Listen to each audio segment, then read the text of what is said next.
About half a year ago, end of March, I had the plague. I mean, COVID-19. The first sign was I was pretty tired for about 2 to 3 days, but not sure yet what was going on. Then, all of a sudden, within no more than an hour, my condition went from tired and listless to I am sick, feeling weak and my body aching all over. And after a while, cough and a sore throat. All of this on the scale of a medium cold or flu, with one curious difference. My nose was feeling as new. No sniffing, no sneezing, nothing.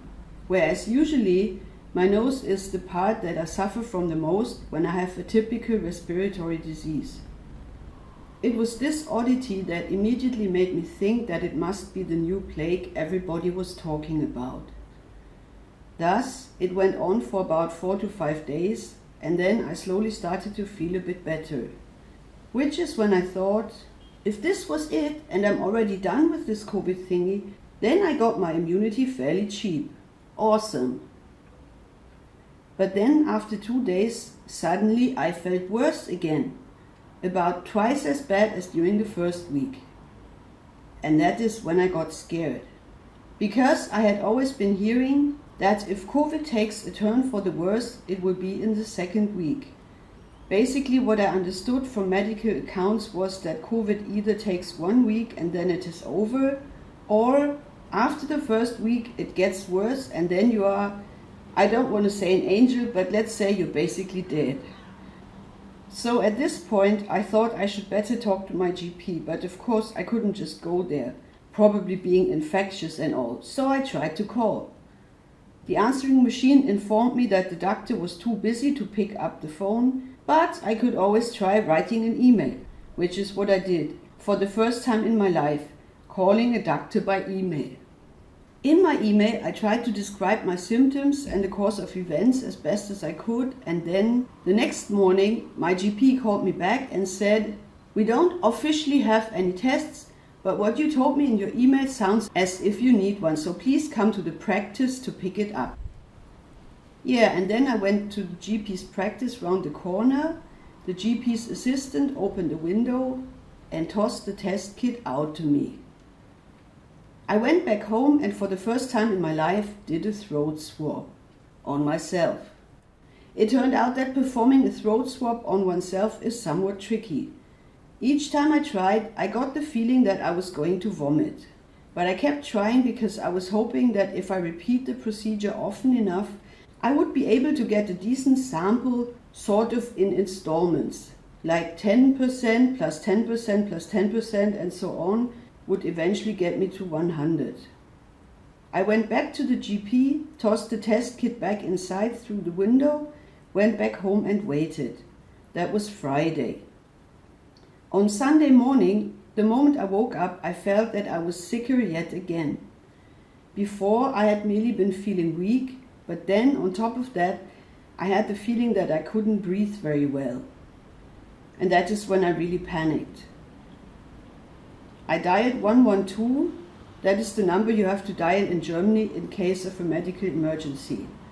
The first thing the man answering the phone said was, "You are not an emergency case because you're still able to speak in full sentences. You can call us back when you're not able to speak anymore." I was dumbfounded and hung up. When I called a friend to ask for advice, he said, "You cannot wait until you are so sick that they think you're sick enough. Who knows if you would still be able to make a phone call by that time. You have to call them again now and pretend that you are even worse than you actually are." This is when I started to practice. "Hello, I can not breathe."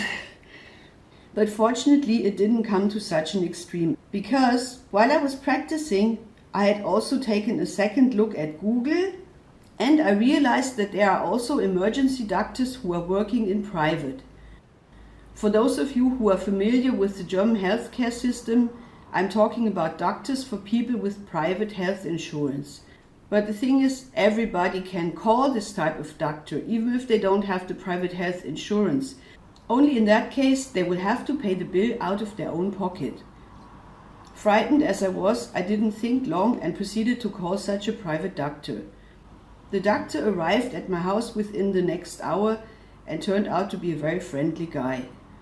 He examined me, measured all my vital signs, and then he said, "You know, since I'm working as this private sector emergency doctor, I have seen quite a few patients with COVID already, and in some cases it was really fortunate that they have called me. You know, it was kind of like your case. The standard emergency team wouldn't come, but when I got to them, I immediately sent them to be treated in hospital, because in my opinion, if I hadn't done so, they would most likely be dead by now. But after examining you, I can tell you that I'm not concerned about your condition at all. You don't need to go to the hospital, you can just rest at home. If you want, take some paracetamol, and I promise you everything will be fine." And he was right. After a few more days, by the end of the second week, I had the feeling the virus or whatever it was is dead, and at the end of the third week, I was as good as new. I still think that COVID can be a severe disease in many cases, and we all should try our best to avoid infection. At the same time, I think it is clear that it won't be possible to avoid 100% of all infections. Therefore, I want to share my story with as many people as possible. So hopefully you will not need to be as scared as I have been when you realize that you have caught the plague. And you find that your condition is even worsening in the second week. Please don't despair. Perhaps all it means is that you're unlucky insofar that you're sick for 1 week longer. And yet, of course, every case is individual. So in the end, you yourself will have to make your own judgment. And if you're not confident to be able to tell for yourself how serious your condition is, of course, it would be the best to consult a doctor. In that case, perhaps you will also find that doctors are in short supply at the moment. If you happen to live in Germany or a country with a similar health system, I would warmly recommend considering the help of a private doctor, same as I have. In the end, I have received a bill for €300 for this emergency visit, but the bill only arrived after 2 months, which is probably enough time to figure out how to pay for such a bill if you haven't got the right insurance. And of course, if you really bite the bullet, you won't have to pay for it anyway. Ah, yes, about my test. I got the result on Monday and it was negative. But that doesn't really mean all that much. Because in the meantime, I have learned that typically a COVID test will be reliable in the first week. In contrast, in the second week, false negatives are pretty likely. And when people had to do their own throat swabs, the number of false negatives becomes enormous.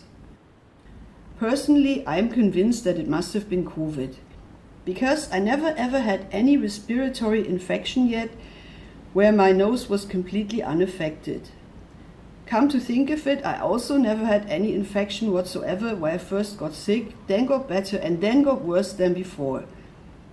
Also, the doctor who had come to see me had taken a blood sample and checked it for signs of bacterial superinfection, because he thought that would be an alternative explanation for this 2-weekly course of my disease. However, he called me back the next day and said that the blood work didn't show any signs of such a bacterial infection at all. Therefore, it must have been a viral thing throughout the entire time. By the way, one thing had been incredibly reassuring to me, because the doctor also measured my blood oxygen, and that turned out to be 98, so perfectly normal, which showed me that even though I had some trouble breathing, at least I was still getting enough oxygen. So what I've done now is, for €30 I've bought myself my own oximeter to be prepared for the next time.